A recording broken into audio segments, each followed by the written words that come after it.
This event was held at the Holy Family Church in Seal Harbor, Maine. Martha Stewart gave opening remarks.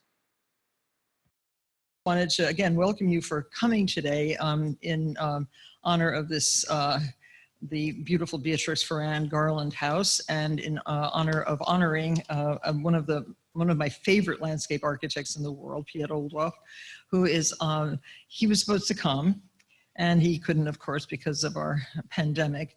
But I'm sure he is thrilled at the honor, and thrilled to become even better known here in the United States with his lovely natural way of landscaping.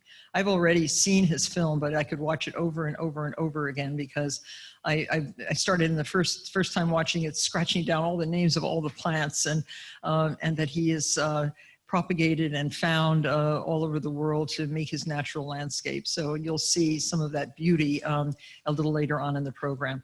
But now I'd just like to bring up Scott Konyeko, who's going to tell us, oh, excuse me, Julie. Okay, first.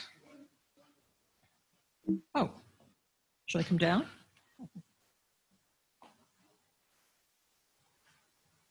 Oh, we did have Dominic. Anybody here attend the Dominic Dunn lecture years and years ago? Oh, okay, 2 of you did. It was so fun. That was the last speaker we had here. We've had several weddings since.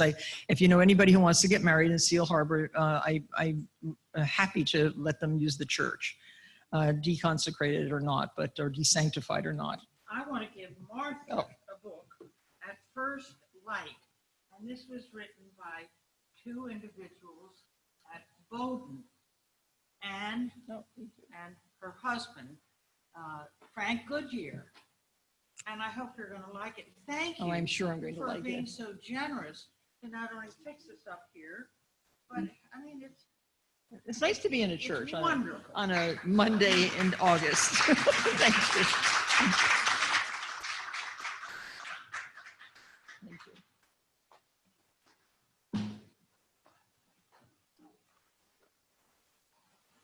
So yeah, this is such a treat to see you all here, and it's also an honor under the circumstances to be here. So first of all, thank you, Martha.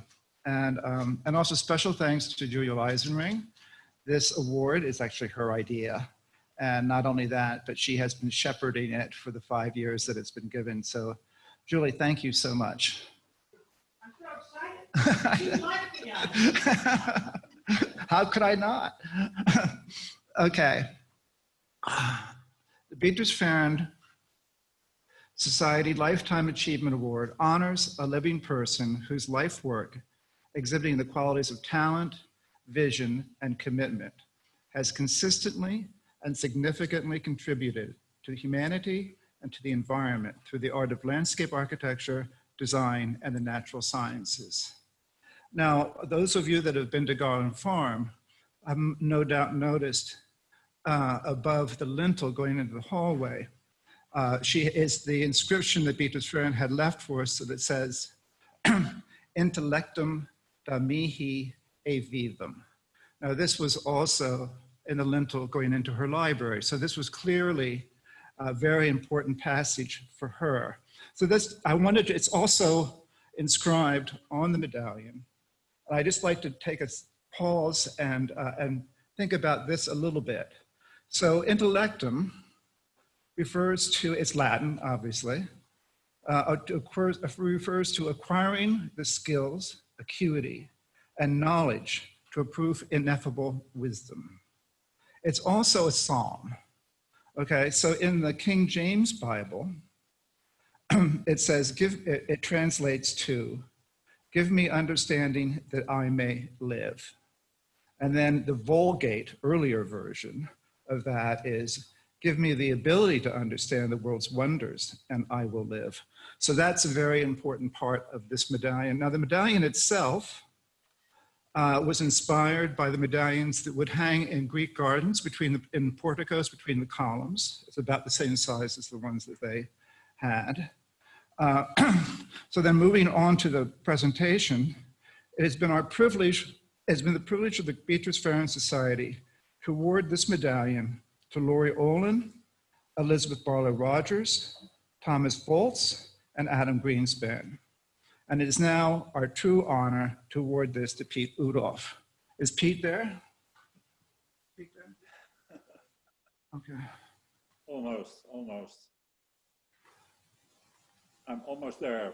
But, Piet and his wife Anja started their nursery in 1982 in Hummelo, the Netherlands. Since 1986, he has designed public gardens and urban parks in the Netherlands, Germany, Sweden, England, Denmark, Switzerland, Spain, Ireland, Italy, and Canada. In the United States, he's most recognized for his planning design of the High Line and several parts of Barry Park in New York City. His collaborative design of the Lurie Garden at Chicago, and the collaborative design of the Lurie Garden at Chicago's Millennium Park. His landscape designs rely heavily on herbaceous perennials, emphasizing not only color and texture, but also plant structure, form, and seasonal change. He allows perennials to complete their annual cycle in place, to surprise visitors with change through all seasons, and to contribute to the winter landscape. Some of his installations are expansive, yet his reliance on perennials makes them inviting, personal, and intimate. Oudolf has shared his knowledge and experience by teaching courses at Harvard Graduate School of Design, University of Sheffield, Delft University of Technology, and the University of Venice. He's also co-authored several books with noted colleagues such as Noel Kingsbury, Hank Gerritsen, and Rick Darkey. His many awards include a gold medal and Best in Show title at the Chelsea Flower Show in London in 2000, the Award of Distinction from the Association of Professional Landscape Designers for his unique contribution to the profession of landscape design in 2010, and the Lifetime Achievement Award from the British Society of Garden Designers in 2019, as well as the Medal of Honor from the Garden Club of America in 2019. So Pete? yeah, good evening. Congratulations.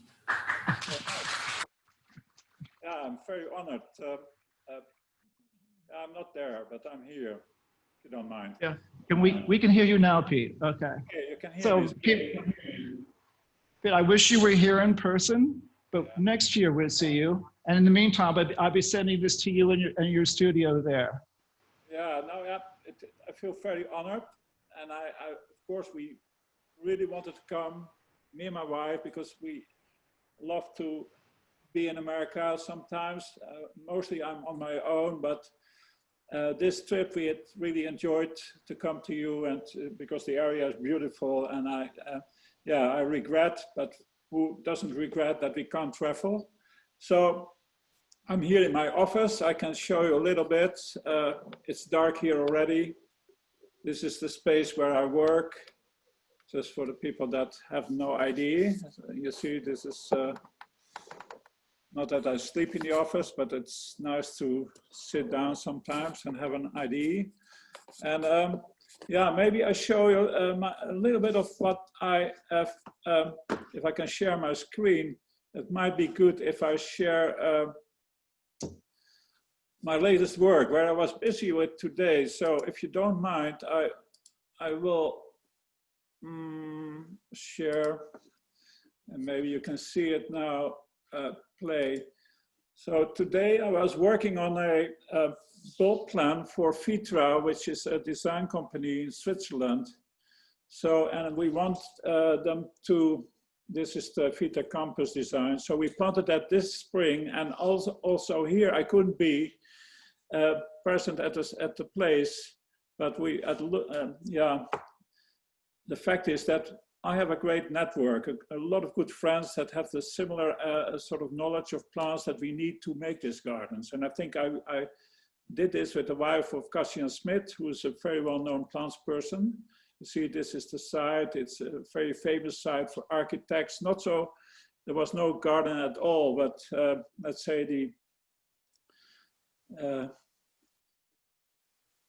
they wanted a garden. I think this was only architecture and building. So I think that seems to be a case nowadays that people want gardens more than ever.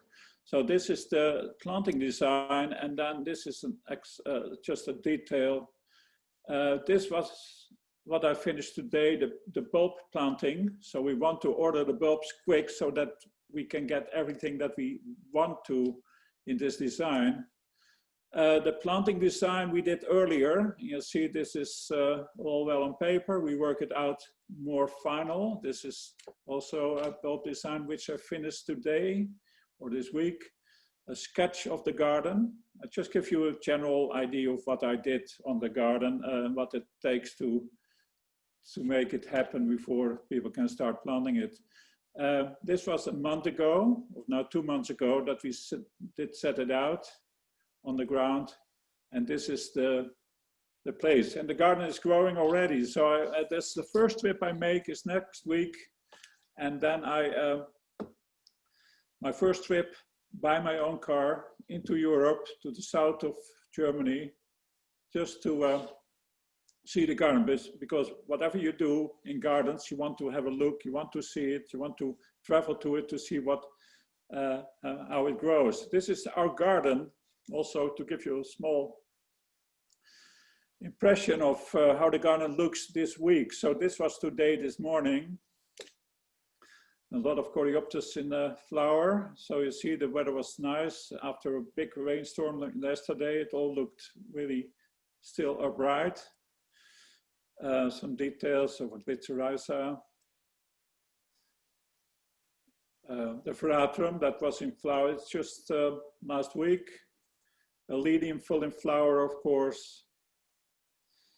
Some Echinacea pallida already setting seed. But this was this morning. You see the garden still in full flower. It's now turning into a sort of early autumn. So you see the late flowering plants start, other flowers start to go in decay. You see, this is our Maine, our former nursery stock beds. So you see fully grown in with Echinops and Cephalaria. You see, it seeds, but in a way that you know, the plant is so nice that you let it go. And I think it's, the more there are, the less maintenance. That's what I say. And you can look at it all the time. It never bores you. So again, this is our garden. And this is in the front of our house. This is Stipa tenovissima nacella with allium, just growing out of the bricks, allium carinatum. This is also in front of our office, also today. So just to give you a little impression, but, and what I say, maybe it's a nice introduction for the film, and that we can enjoy now at least an excerpt from the film. And yeah, it's still a pity that we can't be there. And I think I hope to come next year if there's nothing happens with me, with my health, or with anything in the world. But yeah, so it's a pity, but I hope you enjoy the film. And I'm very happy with your big prize. It's not only, it's visual big, but it's also means a lot to me.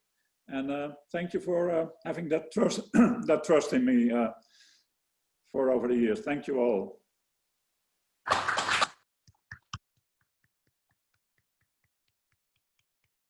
Do you want to start? You start. Yeah, I'll this is Patrick Kleiner, and he'll be taking on from here on. Great, thank you. All those years of being an altar boy prepared me for the St. Justin, so in case you're wondering. So we, in a normal circumstance, Pete would be here and would present his work, and that's always a treat to be able to see his images of his many projects, including his place at Hummelo. But what we have today is the filmmaker of 5 Seasons, Thomas Piper, was kind enough to cut together a series of excerpts from the film and has treated it very seamlessly, and I'll take you through a progression, sort of Pete's experience, and following that, we'll get together for a little bit of a Q&A where you'll be able to ask questions, and then people who are watching on Zoom will be able to do so as well. Okay, so we can start. Thank you.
even if plants are in decay. I know how beautiful they were when they were in flower, but I think if you see them this time of the year, you don't expect anything else than plants dying.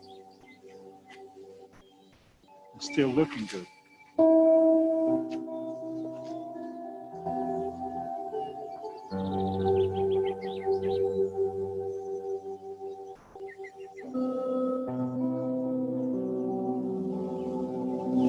If you look at this, the aster going into this Artemisia, the landscape that you would dream of, but will never find in the wild.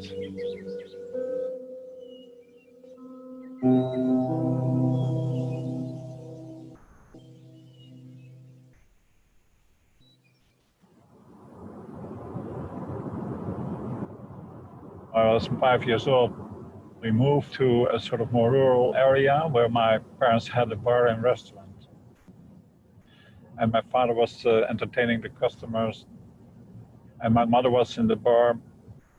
I was hanging around looking and watching the scenes. They were so busy that there was no time for real family life. I think that's where I learned to observe. And that's where I mainly grew up and stayed till I was 25 and moved to the city of Haarlem with Anja. I wanted to escape my career at my parents' restaurant. Yeah, I remember that. Piet was not so happy in his job for the future.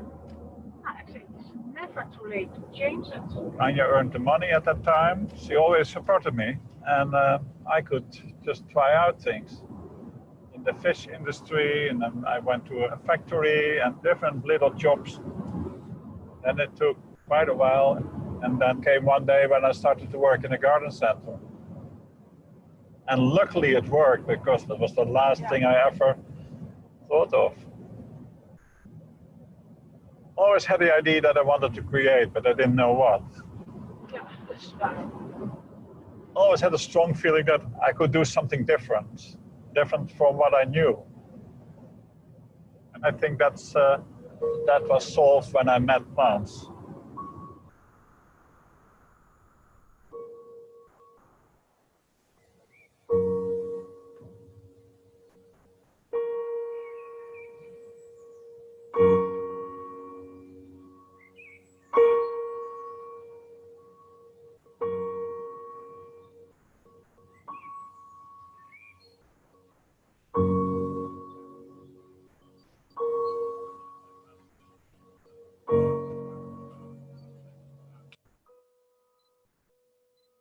Heel mooi.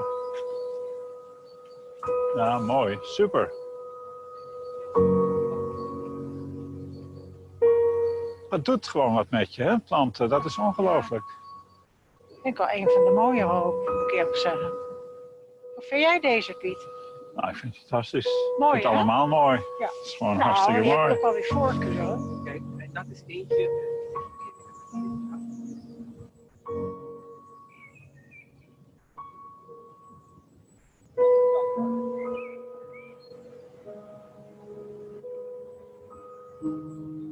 Je hebt de beste dag, hoor. Absoluut. Ja, ik ben bij ons altijd. Pietje, ja. Pietje is toch dat geluk als ik erbij ben, zegt hij. Nou, ja.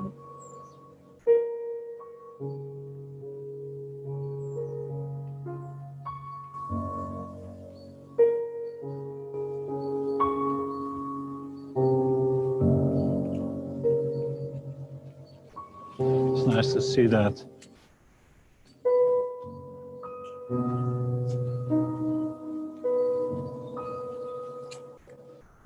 It's also winter, huh?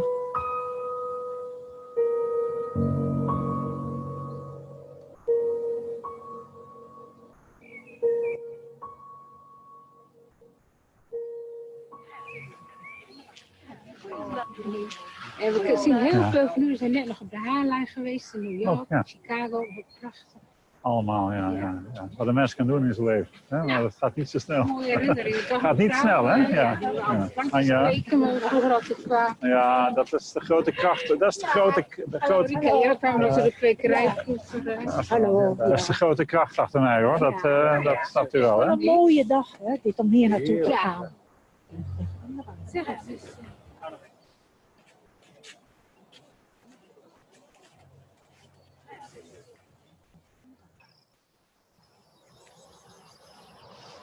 What is this, Roy? I don't know that. Ragweed. It's a weed? Yeah. It's beautiful. Well, actually, it's native. This lady wanted her whole garden to be planted in native plants. I asked her why. Yeah. She says, well, I hear native plants are more beneficial to everything, more productive. And I said, okay, can I do your whole backyard in ambrosia? Oh, she ambrosia. Goes, oh, ambrosia, that sounds beautiful. She didn't know what it was. And I said, you just gave me permission to plant your whole backyard in ragweed. Yeah, okay. I said, it's native. Everybody rushes into quick judgment, native or non-native. But that's a left or right discussion. Right. There's nothing in the middle. No. I think if a plant behaves well, he could be in the community as well as a native. Like in our society, you know, people come from all places. Right. And we love them because they behave. Right. And if they don't behave, we set them out of the community. Right. When was the first time I came here? June 2002. 2002, it was mid-June. 12 years ago. Yeah, mid-June. Okay, yeah. I was amazed, you know, never seen the prairies. I think the highlight was when you saw the baptism. And I see it already. And you can see it. Unbelievable. You see that we travel over the ocean to see this?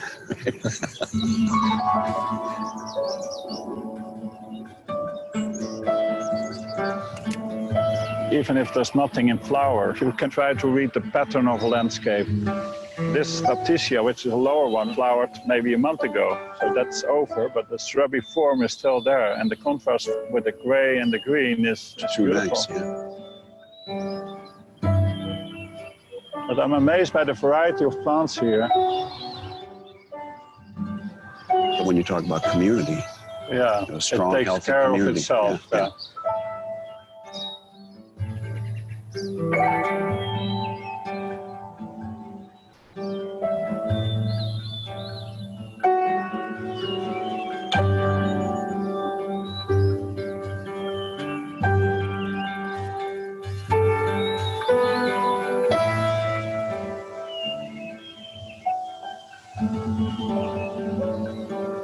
If I ask myself, has it influenced me? I think, oh God, this is good. You know, look at the big leaves. Oh, that could be terrific. You know, just one or three in the garden. Seeing this and trying to evoke the same feeling. I think that's what it is. That is all my life. That is my life, in fact, yeah. I was looked at as somebody very unusual. I was growing native plants. You grew them, but nobody bought them. Well, then nobody was that interested. But then when I worked with you on the Lurie Garden, all these plants I never dreamed would get anywhere, move out of the nursery in great numbers. Now they were on Michigan Avenue in Chicago.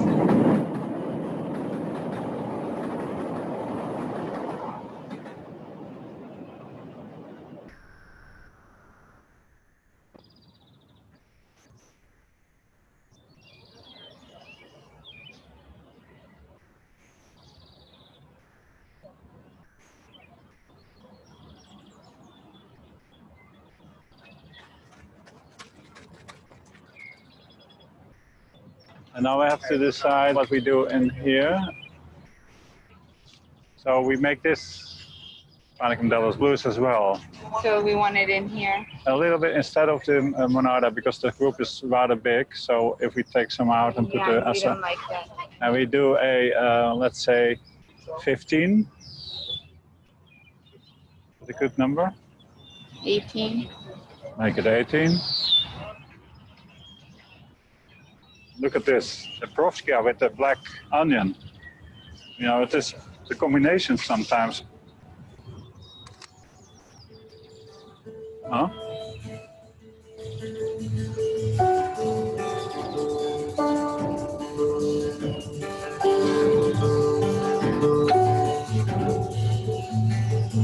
It's not a miracle, but almost. Huh? 15 years ago was just a... Just a parking deck.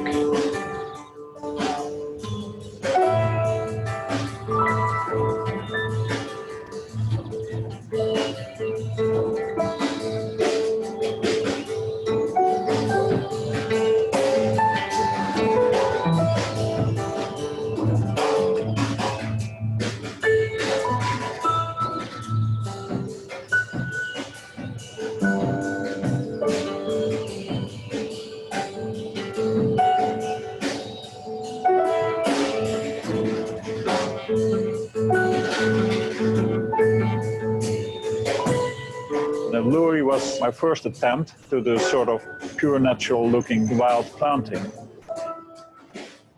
A planting that you couldn't control, only could conduct.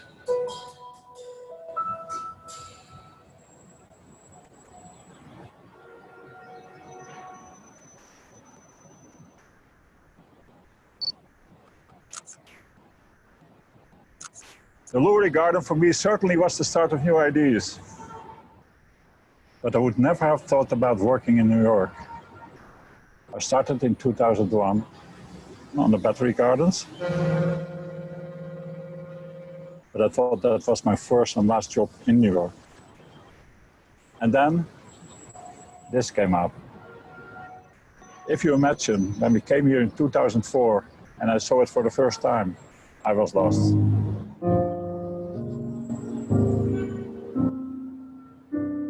From the beginning, the idea was to keep it wild, which was impossible. But I suddenly thought of the Lurie, and that became the inspiration for the whole narrative of the Highline. You had carved out a reputation for a totally new way of thinking about how to do planting and how to do horticulture in the context of the city. Your story or your script really described the emotion and the feeling you had when you walked through it. That brought up for me a palette of plants that I could use, and I said, this feeling or scent, I need these plants. Yeah. Afterwards, it's 9 years after, I can say it's a turning point in my thinking of planting. And that not I did it, but you forced it. And that's why your knowledge of the medium, in a way that only the most experienced painter knows their pigment, and only the most experienced chef knows their ingredients. You know so many of these kinds of plants. You know what they do on their own, you know what they do in combination with others. I always say you can be a botanist and you know a lot about how plants is built up. Right. You can be an ecologist and you know exactly what community it grows and where it grows in the world. And I'm neither of that. Right. You know, I know a lot of plants because I love plants. I know where they grow but because I love to see where they grow. Yeah.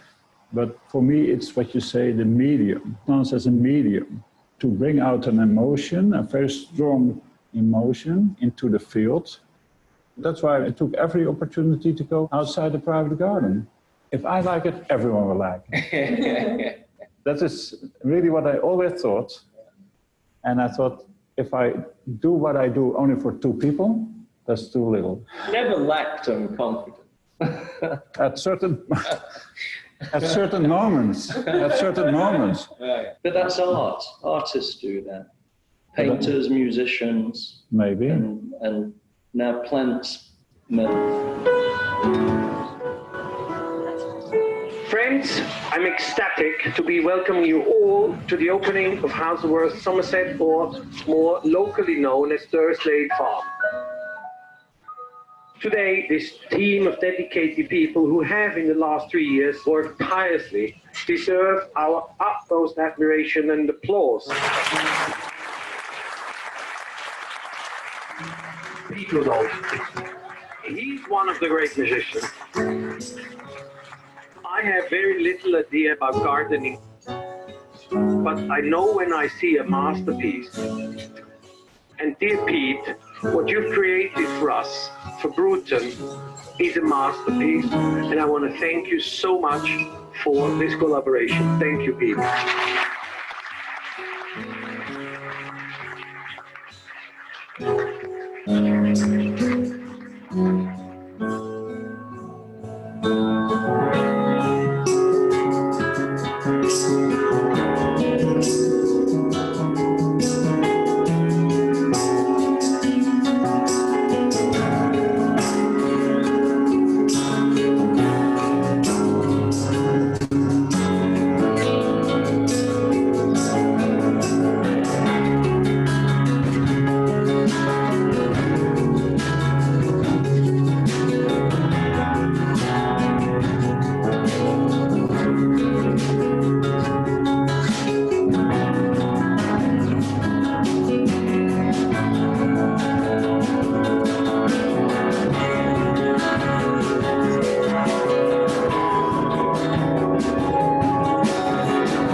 beauty is in so many things you wouldn't think of. And I think this sort of struggle about beauty and no beauty, I think that's what I like, you know. That seeing beauty in ugliness, or beauty in death, beauty in decay, beauty in the unexpected. I think that is part of my life too, you know.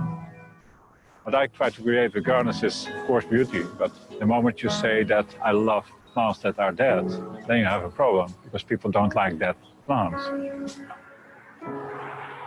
I think it's the journey in your life to find out what real beauty is, of course, but also discover beauty in things that are, on the first sight, not beautiful.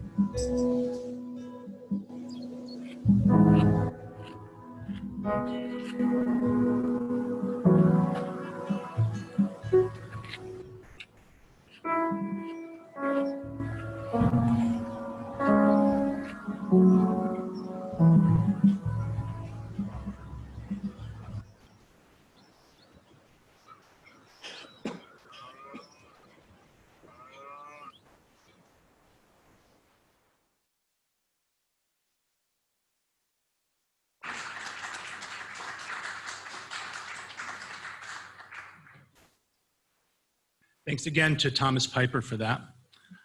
So we're going to introduce the Q&A section with just a couple of images that these folks are going to put for us. Okay. So you saw some of the work, Piet's work in the United States.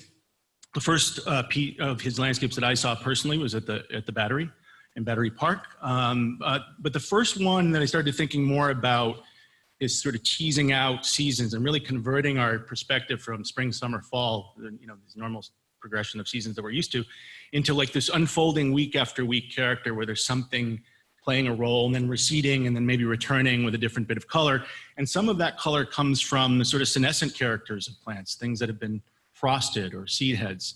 And so I saw his borders at, this is years ago now, at the RHS in Wisley in the UK. And you had all of these sort of black and gray and silver and bronze tones as well, and just the last few flowers of the season, right? And you have a real sense now of the sort of the dynamic character, and something that has been kind of burnt essentially by the frost could have an aesthetic role. Oops, sorry. And you see his sketches as well, which are really unique. You know, they kind of go from a progression from this sort of early stage work until the more refined, you know, really detailed work. For the High Line, it looked like this. And then, you know, the James Cornerfield Operations, who had led the team, had to turn it into something that could be built, which is, you know, not an easy thing that we'll get into a little bit. And, you know, these really copious lists of plant material, which by and large don't exist in our marketplace. You know, sometimes you have to make the market. And essentially the High Line made its own marketplace through contract growing and other strategies. But it's also, what's pointed out in the film that's interesting is his trip to see prairie landscapes and native prairie landscapes in the Midwest with Roy Diblick. And you can see the patterns of places like this. So things become less about monolithic groups of plants and more about these sort of piercings of layers of plants as well. In this case, you have, you know, cup plant and dahlia and, compass plant. And that inspiration leads to what we saw at the Lurie Garden. And he had Jen then, now Laura, looking after these progressions of plants. Amsonia to sages to GM, Beatrix coming on. And you have this high prairie moment, and then you start to get toward the fall. Whoops, and then in the fall, you have this big grand moment when all the Amsonia foliage turns gold. And what's interesting about these landscapes is that you can experience them in two levels, right? You can stand with your back to the museum and have this view, which is sort of the grand view, and experience them on a macro level, or you could be the person on that path and stare down into the planting and just find a bottle gentian and then see this really unique color that we're not, you know, used to seeing every day in nature. And I put this image on the left up for a reason. So this project was led by Catherine Gustafson, a landscape architect. And they did the structural component there in the back, and then Piet did the Lurie. And I was on a lecture with her once, and I spoke after her, and she came up after, and she said, "Oh, could I get the picture with all that fall color?" And I said, "Sure." Because, yeah, we just don't have one with the hedge grown in, right? So you got architects that are looking at structure. And so what Piet's doing is still on the unique side of the scale, right? It's still this thing that is not common. So here with Roy, in the then still wild part of the High Line above 30th Street, and seeing these progressions go, this is just 1 year, from the fall of '08 until the fall of '09, as people are there, just watching it grow up, in this enormously dynamic space, and all of that activity happening in 18 inches of soil in that section, okay? So if you keep your eye on the Monarda on the left-hand side there, the same Monarda. All right, so there's a science to this and there's an art to this, and Piet is good at the whole spectrum. In the woody part of the High Line as well, this is a Gansworth Street, birches, you come up through. And then all that Cotinus turns red. And the winter landscape. So this is what it would look like now, the Coreopsis tripteris over the tops of everyone's heads, just like it is in his garden with Coreopsis now. So with that, I think we can bring Piet up. Yeah. Well, come in. Where am I? I start my video. Patrick. Thank you. Thank you for this beautiful sort of introduction of my work in New York and Chicago. And also, maybe I can tell everyone that... You can see him? Can you hear me? Can you hear me? You're all set. Hello, Piet. Can you hear me? Yes, we can hear you. Can you hear us okay? I can hear you okay, but you sorry, but you know, your camera, let the camera is focused on... let's say your screen is somewhere else, then I see you. But Patrick, we had a very good time together sometimes, you know, with Rick and you, and we met at the Battery when I visited you in the Botanical Garden. That's where we first met. And also you helped a lot on the High Line with giving advice on my, or comments on my planting plans, and not negative, but it was very helpful to know that not only that you could advise me at some trees that would do better than I had in mind, and also that you at least could find them. That was also very important. But that's I still the hardest part. Think about that you were, let's say, when you were on the High Line, it was of a big pleasure to have you, because we could communicate very well about what to do and what not to do. I think that that's why what I think is very important, especially in our profession, that we need each other to achieve something good for the future. I think that is for sure. Let's say our work doesn't work with only imagination. Right. There's a practical outcome, because you can't just dream it, you have to create it, right? And what's interesting about working with Piet is his tremendous generosity, and also, you know, plants people kind of recognize plants people. And so if you have a passion for this thing, it just becomes part of this relationship to kind of explore and kind of test your ideas with other folks. So when you start there, Piet, who would you say, you know, you've obviously had a great influence on the landscape world, you know, both here and abroad, and have a passionate following. Who would you say that you look to for inspiration as you were developing an understanding of plants and design? Yeah, I'm a generalist, so I see things in everything. So I cannot really say, okay, this is the artist that I look at and get my inspiration from. So I can get it from looking outside, but also meeting people and being in places. I think also art and music, everything is a sort of stimulants in my life, but I cannot really pin it down what really is. It must be something in myself, but I think most important was when we began in the 80s that I was already into plants very much, but that when we met that group of people, that changed my idea about planting, the use of plants in gardens, and the value of plants in gardens, especially that plants were not only decoration, but plants were living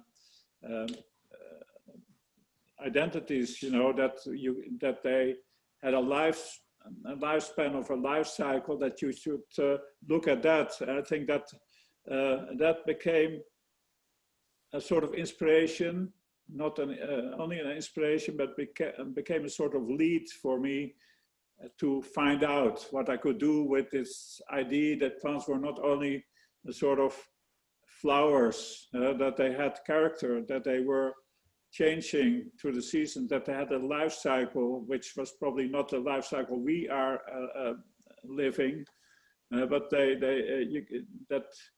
that was especially all these conferences in the early 80s made me understand that that was the way I had to go. I could escape a sort of traditional idea about gardens and gardening. This is only short, huh? Yeah, I can. It's a very no, it's good. Yeah. Good. I mean, I think one of the things that's important to know, there's a lot of things that we take for granted because they exist, right? We think, oh, the High Line is there and the High Line happened, and the Lurie Garden is there and the Lurie Garden happened. But all these things take a tremendous amount of work. And the High Line particularly is sort of a lightning strike. It's a very odd series of circumstances that make something like that to come together. And there are a lot of people who, I think as a tribute sort of imitate Piet's style, but Piet's style is still unique. And I think if you can see them side by side, you can tell pretty readily which is which. And perennial design at a large scale is still at the far end of the design spectrum. The design spectrum is still largely run by, some constructed elements and trees, generally speaking. So, Piet, can you talk a little bit about your process of selecting which projects you're going to work on and how you get them to come to fruition, despite all the difficulties in the marketplace and travel and the rest? Yeah, first we did a lot of private gardens in the beginning, and what you say, you can private gardens are also. Of course, you can have very nice clients, but at the end, you end up with a garden you can never show because it is only for a family or a few people. And when, since I started to work in public space, and you notice that hundreds and thousands of people came by or walked into your creation or whatever you made there, and you saw them enjoying it, that made me focus on more public design. And of course, people focus on my perennial sort of what I do with perennials, but of course, first in my design are the trees and the shrubs. Of course, that is the sort of backbone of a garden. Sometimes, not always. But when you make a complete garden, you see that in the High Line. There's woodland, there's shrubbery, there's understory, and so gardening for me is a total concept, but with perennials, I think I learned to do something different than other people do. And I think that is because it's so dynamic. That's why it is so visual. That's why people see that as something most important in my work. But I cannot do the one without the other. Right, and you have a public commission in planning in Detroit on Belle Isle, the Olmsted landscape. Can you talk a little bit about the Olmsted landscape Detroit? Yeah, in Belle Isle, on the island, yes. We do a garden there near the sort of greenhouse, glass house, near the aquarium. And I think it was asked by the garden community of Michigan, Garden Club of Michigan, if I wanted to do a garden in Detroit, and I always found Detroit fascinating, because of the history and the times it went through. So I said yes, and we came over and we found a place, near that glass house and the carillon. And I think that will be planted the end of the month. So we had a year delay because of floods. So we had to rethink the garden levels. We have to shorten the garden, just make it smaller, but it's under construction, and I think they are ready for planting. And I think that is, I'm very sure that that will be a beautiful garden again. One of these gardens where people will go to. So I'm very happy with that. I work with a nice group of people, and that's all it. And I think Austin and Scheid, you know him, and Roy Biblick, they will implement the garden at the end of the month.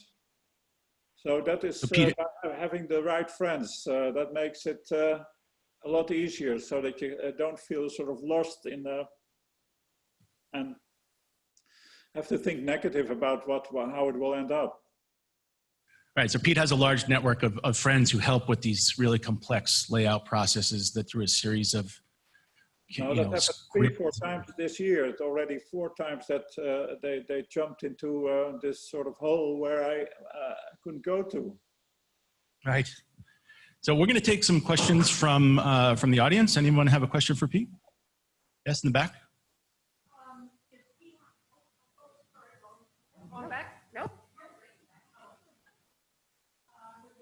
He was still consulting on the High Line. Do you go there often and sort of tune it up? Does it need a lot of change and maintenance? Obviously it needs maintenance, but how often do you consult on it?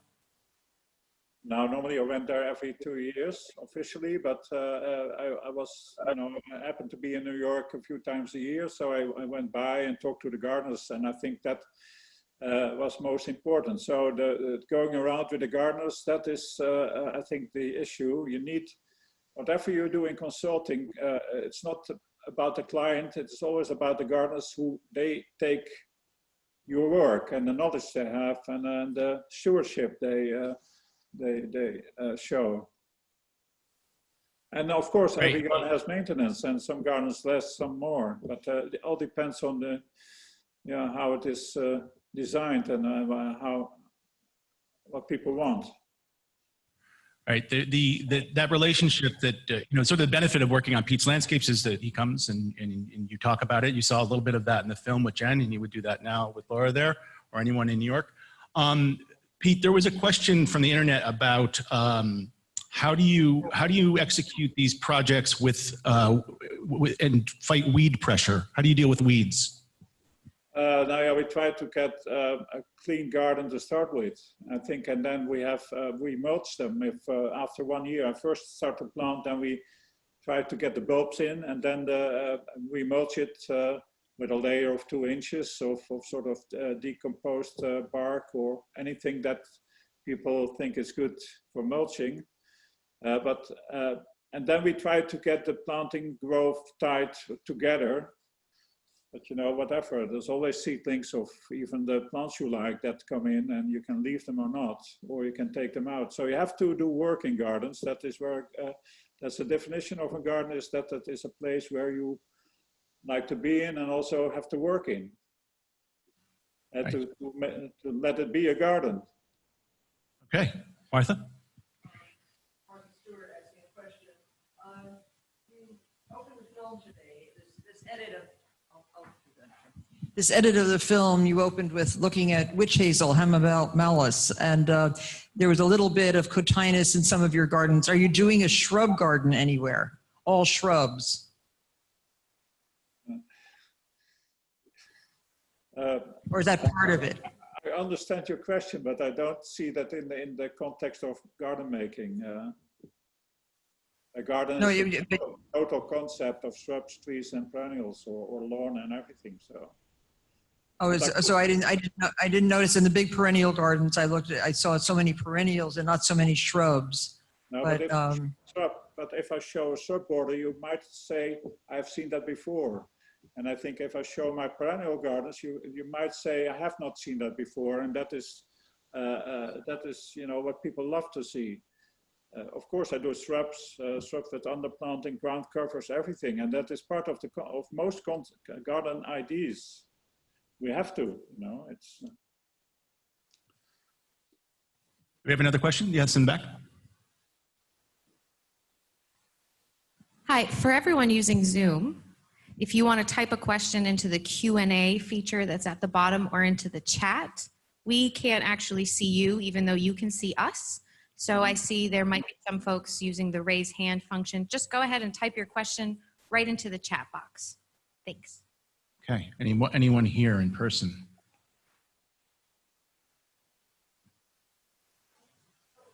Yes. Do you want me to read the Yeah, question? Jenna's gonna have. Yeah, actually, we'll take one here, Pete, and then you can read that one. All right, go ahead. I'm just wondering, yeah, okay. these big perennial gardens, you know, they're supposed to be all seasons. Do they actually ever get cut down to be cleaned? Yes, we'll talk about cut. Now in spring, you do that before the new growth starts. So then you take all the let's say the dead material off, and then go into a new cycle. I think, of course, you will in February, early March.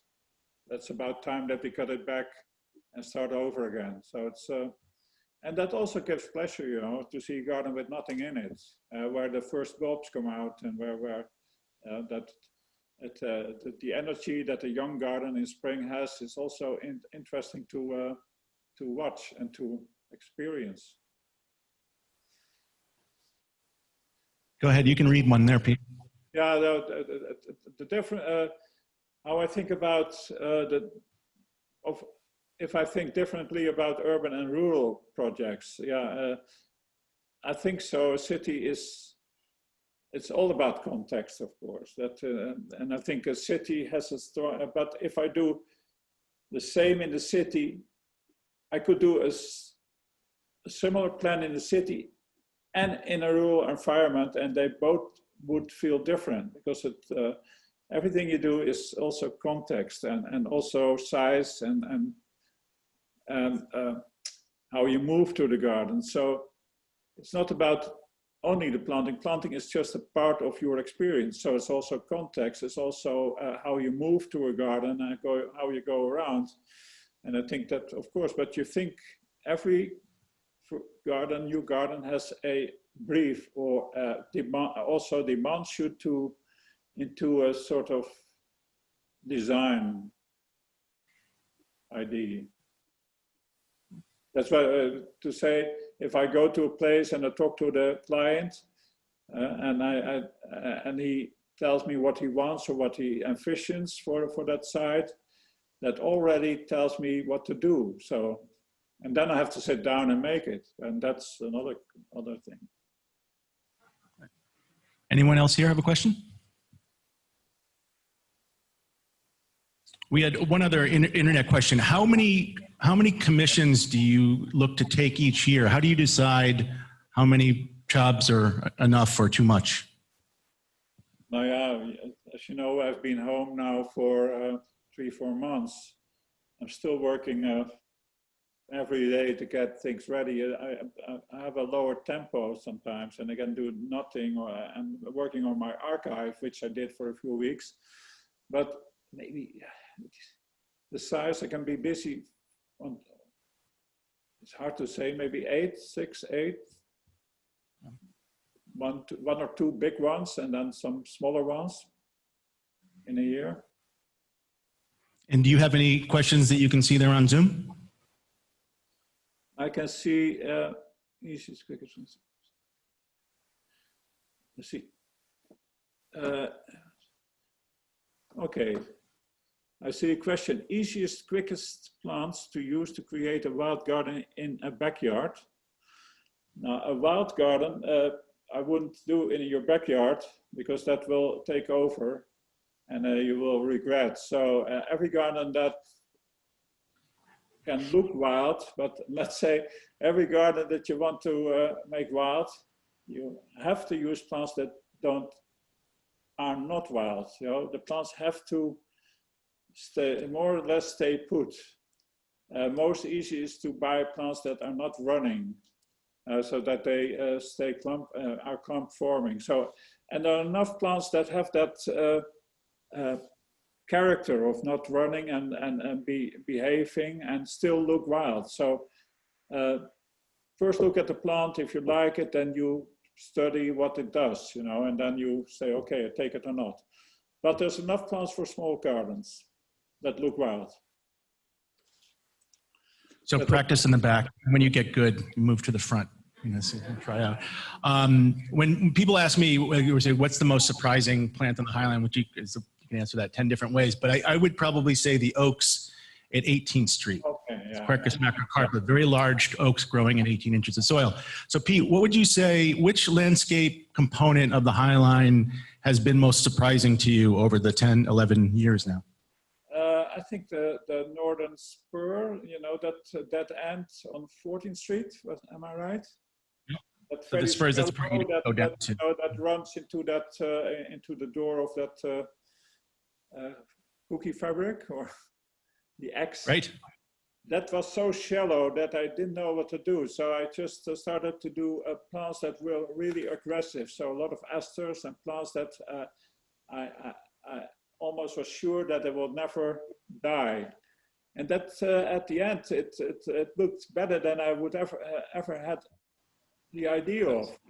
You remember, huh? It's a great part of the Highline. Right, and then your Dutch friends came with bulbs and planted a whole layer of bulbs the following spring, or following fall. Does anybody here have a question? Yes.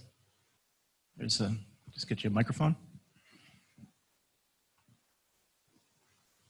So I have all your books, and I aspire to have a garden, a perennial garden in the back meadow that I have. And I've been experimenting with trying to find some of the species that you use and that you quote in your books. And you mentioned that it is very difficult sometimes to find some of these things. And so one of the questions I have is, how far in advance are you starting to source or propagate some of these plants that you're using in your planting design? How much and how much are you substituting, I guess, when you can't find what you need? No, I'm very I'm very much aware of what can go wrong, and especially when you're too late with your planting design. So I always say I want to be ready at least one full season before, with my planting design before planting. I think that is the best. And then you can order to grow. So you can say either the fall that you, let's say you finish the winter of, let's say winter 2019, 2020. So when you finish at that time around January, February, then you can almost sure that most of the plants are available, and that the plants that are not available can be ordered, shipped from the Netherlands in quantities to American growers.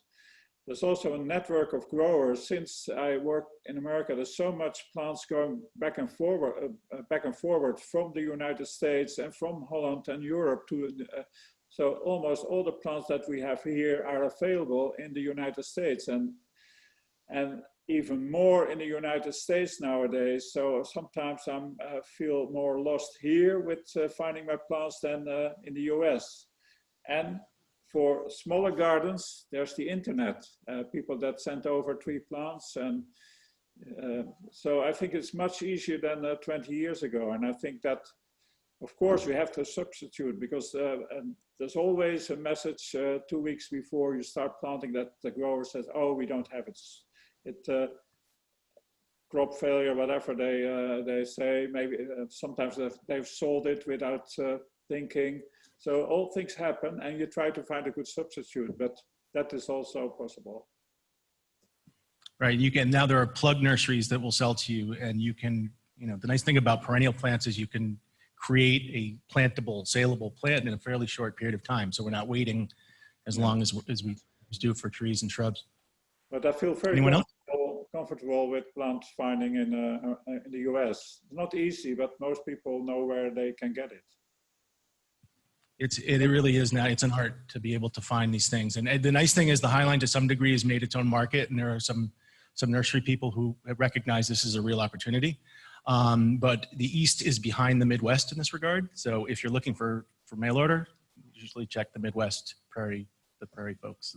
But Patrick, you know yourself, you were one of the best plant finders in the US. You know to find everything. It's been, and the market is now crazy. It's so hard to do things now. And I spoke to a group of Southern nurserymen, and they were all growing the same plant, right? They're all growing encore azaleas and crepe myrtles and red tip photinias.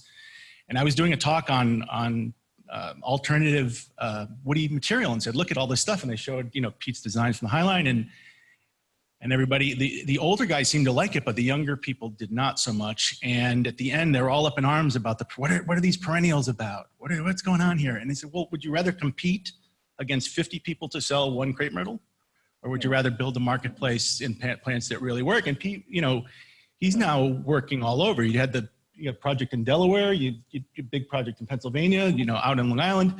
These are very large places that eat up thousands of plants. So these are real opportunities for folks who may not have quite recognized it yet.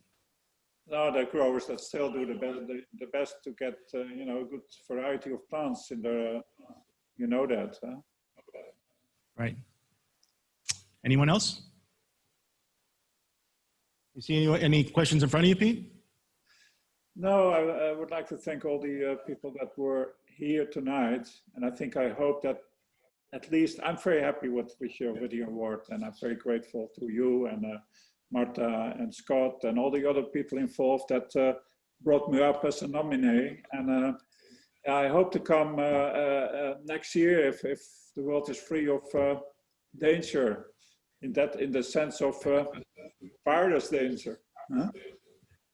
But, thank you, Piet. I'm very happy. But and I think our world is a growing world. A community of gardeners is getting larger and larger, and I think that's maybe one thing of that I noticed the last half year, that gardening becomes very important for a lot of people. That's a final thought I would have too, that if you think of yourself as a young person and whatever you aspire to be, musician, artist, athlete, writer, whatever, you couldn't necessarily walk up to a person you found to be a hero or an inspiration and have a conversation about that quest, right? But the thing about design, by and large, and particularly planting design, is that you can do that. So if any of you had been here with a thought about gardens or your gardens or plants, and Piet was here, Piet would talk to you about that thing, and you would have that experience. And I think that's one of the great benefits that we've had. It's one of the benefits that I've had from working and spending time in landscapes with Piet. And I appreciate him staying up 6 hours later than we are here right now to join us for this award. Thanks, Piet. Patrick, one more thing. I see gardening is more, when I work, my work is also, my smaller work is a lot in the world of artists, that, galleries and so on. And they see gardening more as art. And that is what I think is also important, that you don't see it as just plants, but you can create something that is so different that people see it as art. And I think that is also a big benefit.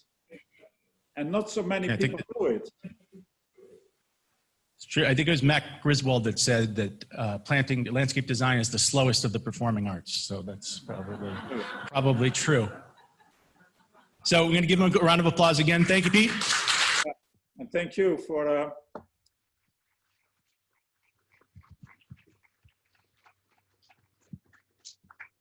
thank you. Hope to see you soon. All right. Can we leave the stage? You can leave. All right. Thanks all. Elvis has left the building. Thank you. Okay, bye-bye. You want to say a few words? You just want to say thanks for people for coming? Yeah. Thank you, everyone, for coming. And look forward to, I hope we can look forward to meeting with Piet next summer. All right. Bye.